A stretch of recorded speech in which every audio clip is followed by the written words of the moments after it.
Idolatria, barbárie, paganismo e blasfêmia são as 4 palavras que definem a abertura das Olimpíadas de 2024. E isso foi dito por cristãos franceses. Mas o que realmente aconteceu na abertura das Olimpíadas de Paris? Desde a apresentação, milhões de cristãos se alarmaram pelo nível de blasfêmia, caos e profanação que eles retrataram. Mas a maioria das pessoas não sabem que isso aconteceu em 1793. E essa representação de 2024 tentou ser um marco do que havia acontecido no século XVIII. Então, nesse vídeo nós vamos entender realmente o que aconteceu e qual é o significado por trás. Em 1789 aconteceu a queda da Bastilha, que marcou o início da Revolução Francesa. Uma revolução sangrenta que queria se livrar de tudo aquilo que era o normal. Reis, rainhas, nobreza, ministros e clérigos. E de forma principal, eles também queriam se livrar da fé cristã. E por isso eles usavam a mais brutal violência para alcançar os seus propósitos, porque eles não consideravam outras pessoas como imagem e semelhança de Deus. Então todo tipo de violência e barbárie acontecia, como foi retratado na abertura com a cabeça de Maria Antonieta cantando. E entenda que ao mencionar isso, em nenhum momento estou defendendo a nobreza francesa da época. Até porque Luís XVI e Maria Antonieta, ao que a história nos mostra, eram governantes maus. Mas a Revolução Francesa não era a resposta.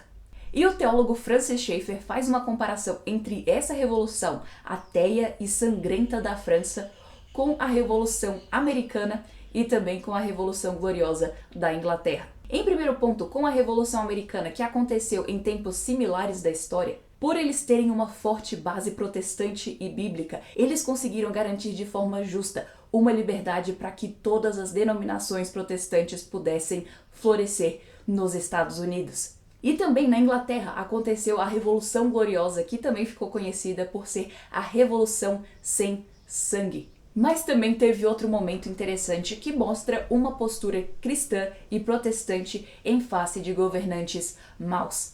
Quando um rei mau, a saber, Carlos I, assumiu o trono, implementou leis injustas contra o seu povo, se casou com uma nobre católica da Espanha, dissolveu o parlamento e contratou um exército estrangeiro para atacar o seu próprio povo. Qual foi a resposta dos britânicos? Eles instituíram uma guerra civil contra o rei e eles apenas decretaram a morte do rei depois de terem passado por todos os trâmites legais e jurídicos. E o rei foi tido como um traidor da pátria. O ponto é, sim, houve uma guerra, mas essa guerra aconteceu para que se pudesse implementar lei e ordem em toda a Inglaterra.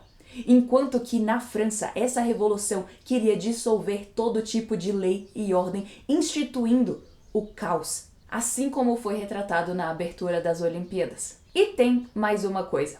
Em 1793, os jacobinos, que eram os mais radicais, apesar de serem uma minoria, conseguiram tomar o governo da França. E uma das coisas que eles fizeram foi trocar a Catedral de Notre-Dame para se tornar a Catedral da Deusa da Razão. Mas não só isso. Olha só o que o Dr. George Grant esclarece sobre o que aconteceu. By 1793, the most radical of the French parties gained absolute control. They were called the Jacobins. They set up this tableau where they literally had a Dionysian orgy in front of the high altar that was set up as if it were the Last Supper.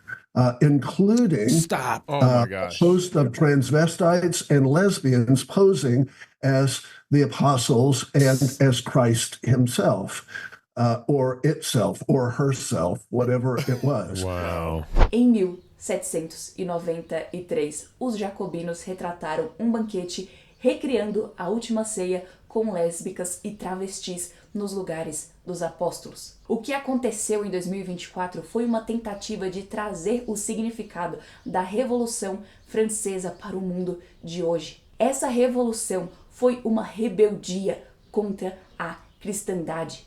E a abertura das Olimpíadas foi uma tentativa de se rebelar contra a herança cultural cristã do Ocidente. Então, o que aconteceu ali? Em primeiro ponto, a figura de um bezerro de ouro que no Antigo Testamento marcou a idolatria do povo de Israel e a sua rebelião contra o Senhor Deus. Depois, a cabeça de Maria Antonieta cantando, fazendo uma plena referência aos horrores que aconteceram na Revolução Francesa. Depois, o paganismo sendo louvado e a blasfêmia aberta contra a última ceia. Chegando ao ponto de Barbara Bush, a mulher que estava no centro de toda essa cena, postou nas suas redes sociais dizendo que era o Novo Testamento gay. E, segundo Macron, isso é a França. Tudo aquilo que aconteceu naquele momento nos lembra daquilo que o apóstolo Paulo já nos tinha alertado em Romanos 1, de que os pecados sexuais são acompanhados de idolatria e paganismo. E ele diz assim em Romanos 1, do versículo 18 a 32. A ira de Deus se revela do céu contra toda impiedade e perversão dos homens que detêm a verdade pela injustiça, porquanto o que de Deus se pode conhecer é manifesto entre eles, porque Deus lhes manifestou. Porque os atributos invisíveis de Deus, assim o seu eterno poder, como também a sua divindade, claramente se reconhecem desde o princípio do mundo, sendo percebidos por meio das coisas que foram criadas. Tais homens são, por isso, indesculpáveis. Porquanto, tendo o conhecimento de Deus, não glorificaram como Deus, nem lhe deram graças. Antes se tornaram nulos nos seus próprios raciocínios, obscurecendo-lhes o coração insensato. Encucando-se por sábios, tornaram-se loucos, e mudaram a glória do Deus incorruptível em semelhança da imagem do homem corruptível, bem como de aves, quadrúpedes e répteis. Por isso, Deus entregou tais homens à imundícia, pelas concupiscências de seu próprio coração, para desonrarem o seu corpo entre si. Pois eles mudaram a verdade de Deus em mentira, adorando e servindo a criatura em lugar do Criador, o qual é bendito eternamente. Amém. Por causa disso, os entregou Deus às paixões infames, porque até as mulheres mudaram o modo natural das suas relações íntimas por outro, contrário à natureza. Semelhantemente, os homens também, deixando o contato natural da mulher, se inflamaram mutuamente em sua sensualidade, cometendo torpeza, homens com homens, e recebendo em si a merecida punição do seu erro. E por haverem desprezado o conhecimento de Deus, o próprio Deus os entregou a uma disposição mental reprovável, para praticarem coisas inconvenientes, cheios de toda injustiça, malícia, avareza e maldade, possuídos de inveja, homicídio, contenda, dolo e malignidade, sendo difamadores, caluniadores, aborrecidos de Deus, insolentes, soberbos, presunçosos, inventores de males, desobedientes aos pais, insensatos, pérfidos, sem afeição natural e sem misericórdia. Ora, conhecendo eles a sentença de Deus, de que são passíveis de morte os que tais coisas praticam, não somente as fazem, mas também aprovam os que assim procedem. Rapidinho, já o vídeo vai voltar. Mas antes eu queria compartilhar uma coisa com você.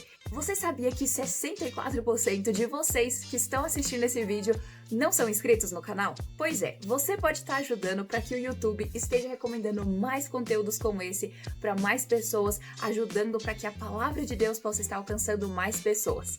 Basta você dar o seu like, se inscrever aqui no canal e ativar o sininho. Tudo bem fácil, você vê aqui embaixo. Então, muito obrigada pela sua ajuda. Essa abertura pode ser descrita como uma rebelião a Deus e à natureza que Deus criou. E com razão, muitos cristãos se enfureceram com aquilo que estava sendo retratado ali. Afinal, eles blasfemaram o nome e o sacrifício do Senhor Jesus. Então, sim, como cristãos, devemos, de forma santa e zelosa, nos irar contra isso que aconteceu. Mas também nós devemos saber como agir. Exatamente 100 anos atrás, nas Olimpíadas de Paris de 1924, Eric Liddell, um atleta escocês, filho de missionários e um cristão fiel, honrou o nome de Jesus Cristo. Ele havia treinado para uma corrida de 100 metros, mas ele descobriu que essa corrida seria no domingo. Então, mantendo sua obediência à palavra de Deus, ele escolheu mudar de prova, mudar de corrida, para não violar o dia do Senhor. Então, ele correu uma corrida de 400 metros e bateu o recorde mundial, ganhando medalha de ouro. Cristãos hoje precisam ser fiéis a Cristo, mesmo nas situações difíceis. A obediência a Cristo sempre vem em primeiro lugar. Então, como cristãos devem agir no meio dessa crescente hostilidade? Nós cristãos fomos chamados para vencer. Se os cristãos em peso denunciarem o horror do aborto e falarem abertamente contra isso, se os cristãos em peso educarem seus filhos no temor do Senhor e tirarem eles debaixo da doutrinação perversa secular, se os cristãos em peso defenderem o padrão bíblico de casamento e se os cristãos em peso se arrependerem das suas omissões na praça pública, nós vamos ver uma mudança radical nesse mundo. Então, faça aquilo que Deus te chamou a fazer. Compartilhe o evangelho com mais ousadia do que nunca. Ame a sua igreja local, ore pelo seu pastor, leia a Bíblia com seus filhos, assuma o controle da educação deles. Vote segundo os princípios bíblicos e seja uma consciência na cultura de hoje. Cristo vai vencer. Ele prometeu que vai e nós vamos herdar a terra porque o Senhor Jesus disse que os mansos herdarão a terra. E tem uma coisa muito inspiradora que eu ouvi que diz assim: uma mentalidade de derrota não combina com o Cristo vitorioso. Então levante-se, denuncie o pecado, fale a verdade, crie os seus filhos na aliança do Senhor e evangelize. Nós vamos vencer, nós vamos testemunhar de Cristo. Essas trevas que estão sendo propagadas, elas não duram. Essa é toda uma mentalidade estéril. Então, o nosso trabalho enquanto cristãos é sermos ousados e compartilharmos de Cristo com todo o nosso ser, sendo fiéis naquilo que o Senhor nos deu para fazer hoje. O próprio apóstolo Paulo dá a resposta bíblica em Romanos 1,16, quando ele diz: por isso, não me envergonho do Evangelho, porque é o poder de Deus para a salvação de todo aquele que crê, primeiro do judeu e também do grego. Então, não tenha vergonha do Evangelho. Compartilhe toda a palavra de Deus. Não tenha medo. Seja ousado na sua fé. Ainda que te chamem de radical, de extremista, é para isso que o Senhor Jesus te chamou. Para que você testemunhe dele da forma como ele se revelou na palavra. E se você quiser entender mais sobre como que esse paganismo que a gente tem visto tem se tornado parte da cultura pop de hoje, clica aqui nesse vídeo e eu espero que esse vídeo tenha te encorajado a realmente ser uma testemunha fiel pelo Senhor Jesus. Que Deus te abençoe e nos vemos na semana que vem.